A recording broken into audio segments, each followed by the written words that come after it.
দত্তপুলিয়া শ্রীমাজ বোদলের পক্ষ থেকে অসংখ্য শুভেচ্ছা জানাই এবং স্বাগত জানাই আমাদের যুবমেলা 2017 এই উদ্বোধনী মঞ্চে। মঞ্চপ্রবিষ্ট সমস্ত সম্মানীয় অতিথিবৃন্দকে আমার নমস্কার এবং যারা আমাদের মাইকের আওয়াজ শুনতে পাচ্ছেন বিশিষ্টবর্গ এবং আমাদের পথচলতি মানুষ সকলকে অসংখ্য শুভেচ্ছা জানাই এবং স্বাগত জানাই আমাদের যুবমেলা 2017। আমাদের 23তম বর্ষ যুবমেলা 2017। আমাদের এবারের ভাবনা শব্দ দূষণ বন্ধ করো, এই ভাবনা নিয়ে আমরা এবছর কাজ করেছি, আগামী বছর আমরা কাজ করব। এই ভাবনা নিয়ে আমরা আজ থেকে আমরা শপথ নিচ্ছি আগামীতে দত্তপুলিয়ার বুকে যেভাবে সাউন্ড পলিউশন অর্থাৎ শব্দ দূষণ বাড়ছে তার প্রতিরোধ ব্যবস্থা গড়ে তোলবার জন্য আমাদের এই ভাবনা এবং যুবদলের প্রয়াস। যারা আমাদের সহযোগিতা করছেন এবং আমাদের যুবমেলা 2017 এই অনুষ্ঠানে প্রথমে জানাই যে সমস্ত ব্যবসায়ী বৃন্দ, বগুলা ব্যবসায়ী বৃন্দ, ট্যাংরাখাল ব্যবসায়ী বৃন্দ, কৈখালী ব্যবসায়ী বৃন্দ,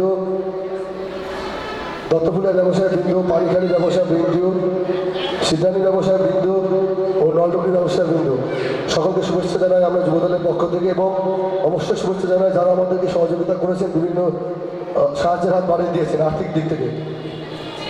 দত্তপুলিয়া হাই স্কুলে আমরা প্রতি বছর আমাদের এই যুবমেলা করে থাকি। খুব ভালো লাগছে যে আজকে স্কুল ডে ওয়ার্কিং ডে ছিল স্কুলে, আজকে তবু দত্তপুলিয়া স্কুল আমাদেরকে যেভাবে সহযোগিতার হাত বাড়িয়ে দিয়েছে স্কুলের পরিচালন কমিটি থেকে শুরু করে স্কুলের সমস্ত মাস্টারমশাইরা তাদেরকে সকলকে শুভেচ্ছা জানাই আমাদের যুবদলের পক্ষ থেকে এবং আমরা কৃতজ্ঞতা স্বীকার করি তাদের কাছে। আমি কিছু কথা বলি যুবদল সম্পর্কে। আমরা অনেকে অবগত আছি দত্তপুলিয়ার বুকে আমাদের কথা জানেন এবং শুনেছেন। দত্তপুলিয়া শ্রীমাজ যুবদল অনেক বছর ধরে অনেক সমাজসেবামূলক কাজ করছে।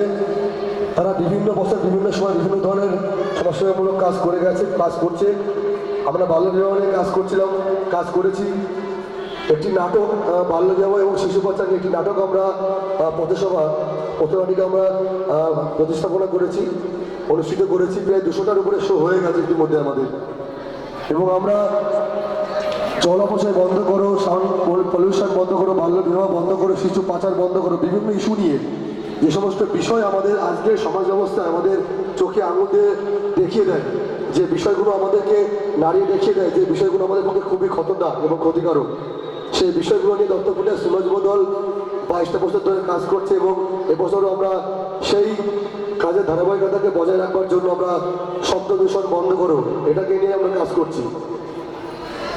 দত্তপুলিয়া যুবদল এর আগেও বিভিন্ন